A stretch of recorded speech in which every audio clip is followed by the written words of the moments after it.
This is lesson 2, using the blockchain for digital finance.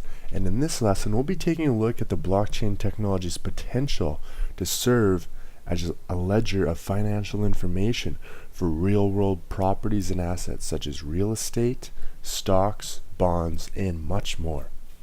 Let's begin.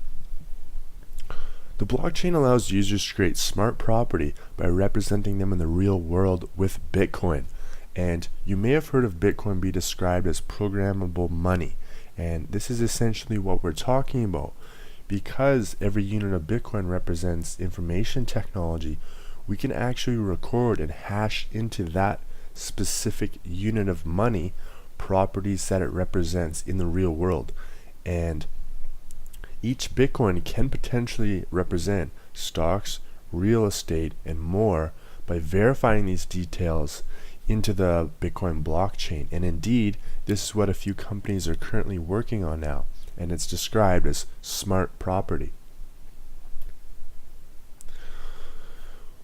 One of the major financial institutions experimenting with digital assets on the blockchain and representing their own assets as a property on this ledger is NASDAQ, which is announcing plans that it is leveraging the blockchain technology as part of an enterprise-wide initiative. Really, NASDAQ is one of the firms that is taking the first step towards this new paradigm in money and trading with blockchain technology.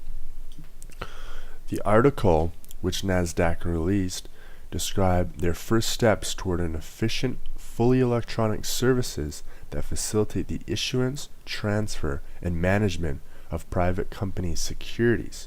So you can see actually that the blockchain can represent a financial ledger, not just of currency or money, but actually backwards compatible securities and real estate and much more. And NASDAQ is one of the firms that's really pioneering this and seeing if the blockchain technology can apply to their business.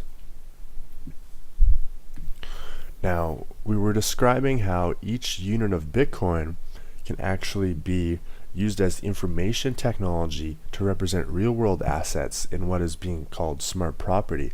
And one of the major protocols behind this, and in fact the one that NASDAQ is using, is called the Open Assets Protocol.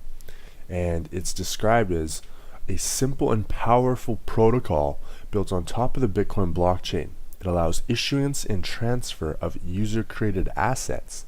The Open Assets Protocol is an evolution of the concept of colored coins.